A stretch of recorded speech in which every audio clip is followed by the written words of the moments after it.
I've been asked to reiterate what was said in Hindi by all my colleagues.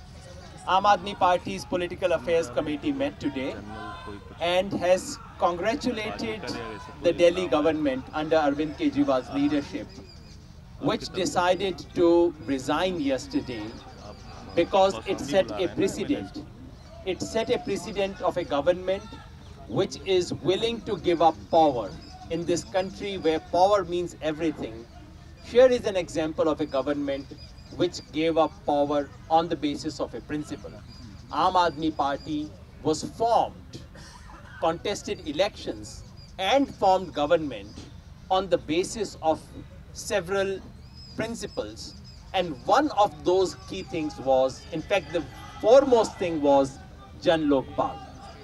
As we were not allowed, as it became quite clear that in this assembly it was impossible for Aam Aadmi Party to even introduce the bill for passage of Jan Lokpal, the party complimented Arvind Kejriwal for not hesitating, for taking a clear decision of resigning.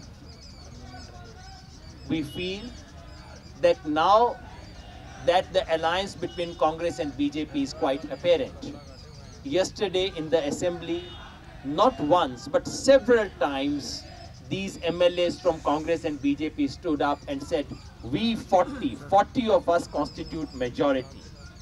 Now that it is clear that there are 40, 32 from BJP, 8 from Congress, who constitute majority, the people of Delhi would like them to now take up the responsibility to form the government. That indeed would bring it out in the public, in the open. Yesterday everyone saw Congress and BJP together, and therefore it is only natural and logical culmination that they should now come up and form the government.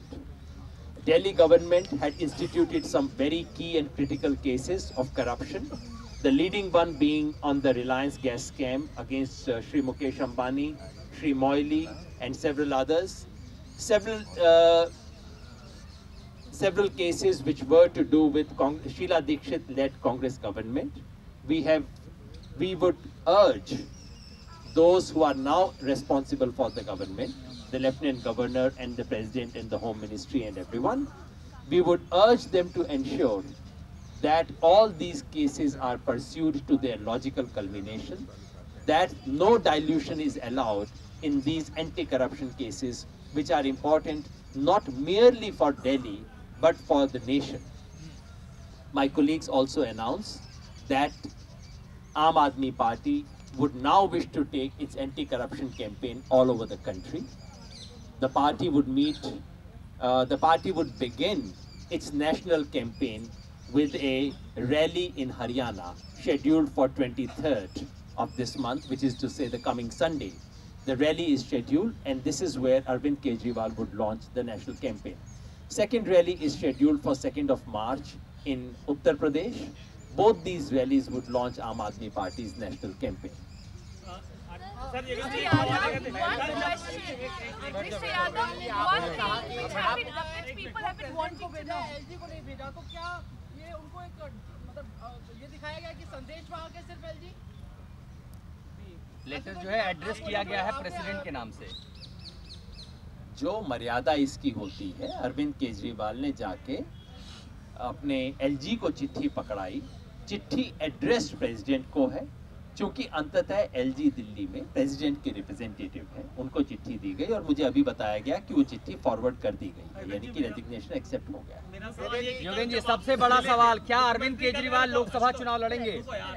जब मिले थे तब उन्होंने कहा था कि हम मंत्रिमंडल का बर्खास्त करके चुनाव में जाना चाहिए। आप आज ये कह रहे हैं कि कांग्रेस बीजेपी मिलके सरकार बना रही है, पार्टी के वक्त में अचानक मतलब ये क्या? आम आदमी पार्टी श्री अरविंद केजरीवाल के नेतृत्व में जो सरकार है, उसका फॉर्मल रिकमेंडेशन लेफ्टिनेंट गवर्नर को ये है कि असेंबली डिसॉल्व की जानी चाहिए। आम आदमी पार्टी खुलेआम चुनौती देती है बीजेपी और कांग्रेस को कि ये जो आपने 40 का कल गठबंधन किया था, वो गठबंधन आए, ये दिल्ली की जनता की तरफ से हम कहते हैं। एक सरकार की भाषा होती है, जो सरकार की भाषा नियम कायदे की भाषा है। आप ही सब हमें कई दिन से समझा रहे हैं कि हमें सरकार की भाषा बोलनी सीखनी चाहिए। तो वो हमने सीख ली है। एक सरकार की भाषा होती है, एक पार्टी की भाषा होती है, और पार्टी कहती है कि आओ खुल के तुम सरकार बनाओ, दिल्ली की जनता देखेगी। कॉन्ट्रडिक्शन क्या है? मैं कोई कॉन्ट्रडिक्शन नहीं है, पार्टी का ये स्टैंड है, सरकार का स्टैंड बिल्कुल स्पष्ट है। मैं साफ तौर पे कहना चाहता हूँ, आम आदमी पार्टी की सरकार की तरफ से के बारे में बार बार बीजेपी कांग्रेस के लोग आरोप लगाते हैं हमें गवर्नेंस नहीं आती। हम इनसे बीजेपी और कांग्रेस से गुजारिश करते हैं, निवेदन करते हैं, आवेदन करते हैं, इनसे रिक्वेस्ट करते हैं कि ये दोनों मिलकर दिल्ली को स्थायी सरकार दें और सिखाएं गवर्नेंस क्या चीज़ होती है। बीजेपी और कांग्रेस अगर चाहते हैं कि दिल्ली के अंदर अस्थिरता ना हो तो दोनों मिलकर सरकार बनाएं, क्योंकि ये दोनों मिलकर स्थायी सरकार दे सकते हैं और लोगों को बताएं कि गवर्नेंस क्या होती है। इनको Mr. Yadav, there is a lot of speculation now that the outgoing CM is not in power anymore. Will he be contesting Lok Sabha elections? And also, will that happen against Narendra Modi? अभी तक party में इस पे कोई चर्चा नहीं हुई है।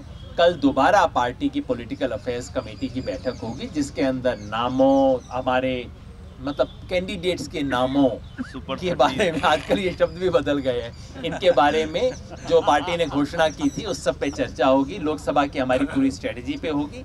कल हम और चीज़ें आपके सामने लेके आएंगे। एक बात तय है, जैसा मैंने बार बार कहा, अरविंद केजरीवाल चुनाव चाहे विधानसभा का लड़ें चाहे लोकसभा का लड़ें, लेकिन पार्टी उनके नेतृत्व में देश भर में चुनाव लड़ेगी। योगेंद्र जी, आपने कहा कि आप ये उम्मीद कर रहे हैं कि जो करप्शन के केसेस आप लोगों ने फाइल किए हैं उसको डाइल्यूट नहीं किया जाए। पहली बात तो ये है कि सुप्रीम कोर्ट ऑलरेडी, केंद्र सरकार सुप्रीम कोर्ट जा रही है उन FIR को क्वैश करने के लिए। दूसरी बात है, ये आप कैसे, जब आप कह रहे हैं कि दोनों का गठबंधन है भ्रष्टाचार में, तो आप कैसे ये उम्मीद कर सकते हैं उनसे कि वो अपने ही खिलाफ जो केसेस हैं उनको परसू करेंगे? ये मतलब ज़्यादा ही आशावादी नहीं है आपको? बिल्कुल आप सही कह रहे हैं। ये शायद एक संविधान की मर्यादा, संविधान की शपथ लेके जो लोग आते हैं उसके बारे में हमारा कुछ कहना बनता है। तो इस देश के संविधान की मर्यादा लेने वाले पेट्रोलियम मंत्री से मेरी उम्मीद होगी कि वो निष्पक्ष दृष्टि से काम करें। श्री मोइली के पॉलिटिकल रिकॉर्ड को देखते हुए मुझे वो एक पैसा भी उम्मीद नहीं होगी। लेकिन जैसा मैंने कहा, एक संविधान की भाषा होती है, एक राजनीति की भाषा होती है। आप ये कह दीजिए हम आशा करते हैं, आप ये कह दीजिए कि दिल्ली की जनता इस पे निगाह रखेगी कि इन केसेस में डाइल्यूशन होगा कि नहीं होगा। दोनों एक ही शब्द कहने के दो अलग भाषाएं। सुप्रीम कोर्ट जा रहे हैं Yogendra ji, supreme court already जा रहे हैं वो। मैंने आपको बताया ना कि इस पे कल पार्टी चाहती है कि वो लड़े योगेंद्र। ये धीरे धीरे होंगे फैसले। मैंने आपको कहा कि पार्टी अरविंद केजरीवाल के नेतृत्व में लोकसभा का और अब तो ऐसा लगता है दिल्ली विधानसभा का दोनों चुनाव लड़ेगी। वो सुप्रीम कोर्ट जा रहे हैं। क्या आपको लगता है कि आपने जो सरकार बनाई आम आदमी पार्टी ने कांग्रेस के समर्थन से, ये गलती थी आप लोगों की? ये आप लोगों की गलती है कि आप उसे कांग्रेस के समर्थन की सरकार कहते हैं। मुझे कृपया करके एक कागज का टुकड़ा दिखा दीजिए। हमारी भाषा मुहावरे पुराने हैं, इस नई हकीकत को समझने में बहुत समय लगेगा। पुराने ज़मानों में, बहुत पुराने ज़मानों में ऐसा हुआ करता था कि पार्टियां कहती थी कि 28 मेरे MLA हैं, इन 8 का समर्थन की चिट्ठी मिल गई है, हम मिलके इनके समर्थन से सरकार बनाएंगे। ऐसा कुछ नहीं हुआ। हमने एक दिन भी दावा नहीं किया कि हम मेजॉरिटी की सरकार हैं। हमने केवल ये कहा कि हमारे पास 28 MLA हैं। हमने खुल के कहा कि हम ये सब काम करेंगे। हमने चिट्ठी लिख के कहा कि हम कांग्रेस सरकार शीला दीक्षित के भ्रष्टाचार की जांच करवाएंगे। उसके आधार पे हमने सरकार बनाई। जिसका जिस दिन समर्थन का मन किया उसने अपनी इमेज के आधार पे दिया, और जब असलियत सामने आई और जब बड़े सवाल खड़े हो गए, जब इस देश की सुपर सरकार अंबानी जी का सवाल खड़ा हो गया, तब दोनों एक साथ आ गए।